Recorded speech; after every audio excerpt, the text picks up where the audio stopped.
Bonjour à tous, on se retrouve aujourd'hui pour un nouveau tuto et ce sera pour vous apprendre à réaliser ces petites fleurs avec du vernis.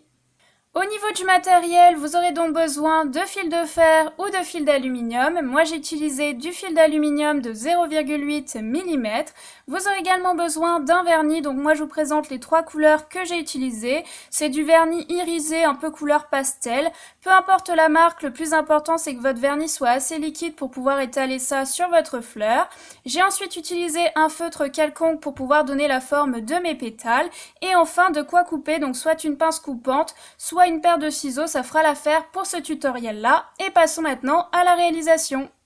Donc pour commencer, vous allez prendre votre fil de fer ou votre fil d'aluminium, vous allez le placer par-dessus votre feutre et vous allez tout simplement l'enrouler autour et en fonction du nombre de tours, ça va déterminer le nombre de pétales sur votre fleur. Donc si vous réalisez 5 tours, vous allez obtenir 5 pétales. Mais pour commencer, je vous conseille de réaliser seulement 4 tours, ce sera plus simple pour écarter les pétales et pour placer le vernis. Donc ça c'est ma première et ça c'est ma deuxième. Et vous voyez que j'avais pas compris qu'il fallait bien les aplatir et les écarter et ça a donné un petit peu cet effet creux que je ne trouve pas très joli. Donc vous voyez, si vous voulez commencer, c'est beaucoup plus simple de commencer par 4 et puis comme ça vous aurez la technique pour placer le vernis parce que c'est pas évident, hein. Franchement pour commencer, moi j'ai eu un peu de mal. Donc après, vous prenez votre fil, je vous conseille 40 cm parce que là j'ai pris 25 mais vous allez voir que ça donne une tige un peu courte comme ça. Donc si vous voulez une tige un peu plus longue, prenez au moins 40 cm. Vous allez donc prendre votre fil et l'enrouler comme je vous disais. Donc vous commencez à peu près à la moitié. Et donc on enroule. Moi j'effectue donc 5 tours.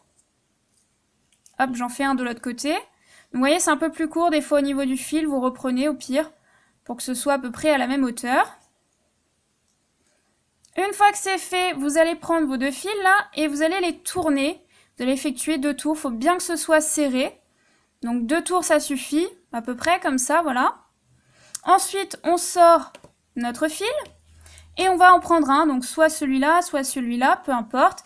Et vous allez le repasser à l'intérieur des 5 tours. Vous allez le faire ressortir de l'autre côté. Hop. Une fois que c'est fait, on va enrouler de nouveau, comme ceci, les deux fils pour obtenir la tige. À peu près, comme ceci. Donc là, ça va, c'est pas trop court par rapport à celle-ci. C'est un peu plus long. Ensuite, on va écarter les pétales. Donc au fur et à mesure, délicatement, on les écarte. Voilà, une fois que c'est fait, on va essayer de les placer bien à plat. Ne tirez pas trop, hein, sinon ça va les déformer. Ce serait dommage. Voilà, vous écartez comme ça. Donc vous voyez, ça chevauche un peu partout. Ça va pas être évident de les placer. Donc c'est pour ça que je vous disais 4. C'est beaucoup plus simple pour commencer, mais vous pouvez commencer par 5. Donc après, moi je donne un petit peu cette forme aux pétales que je vais reprendre au fur et à mesure. Donc je les affine. Et comme je vous le disais, le plus important, c'est d'éviter que ça chevauche les uns sur les autres, excusez-moi, parce que je me trompe souvent au niveau des pétales. Comme c'est au masculin, je me trompe au niveau de la conjugaison. Voilà, bon, à peu près.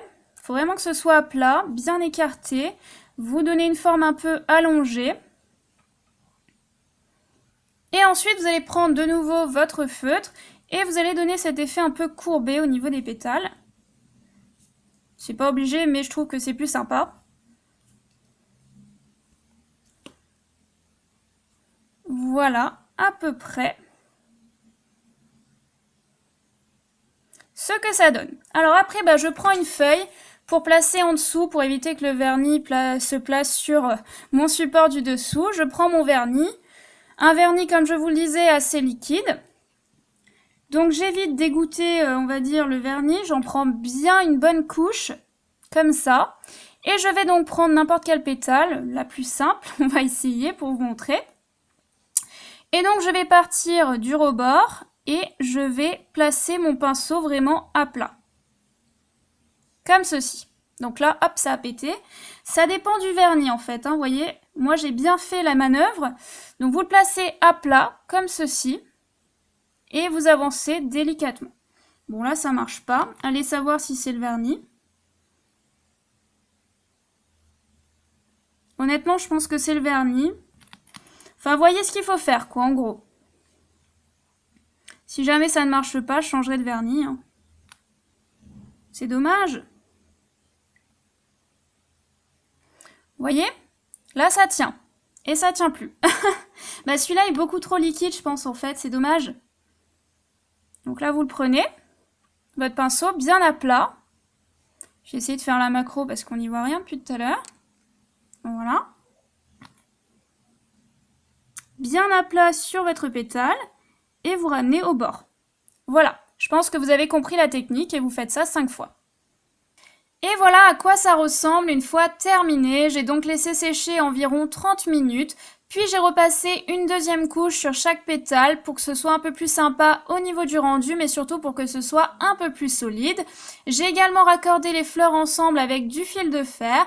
J'espère en tout cas que ce petit tuto vous a plu et puis moi je vous retrouve très vite pour une nouvelle vidéo. Bye!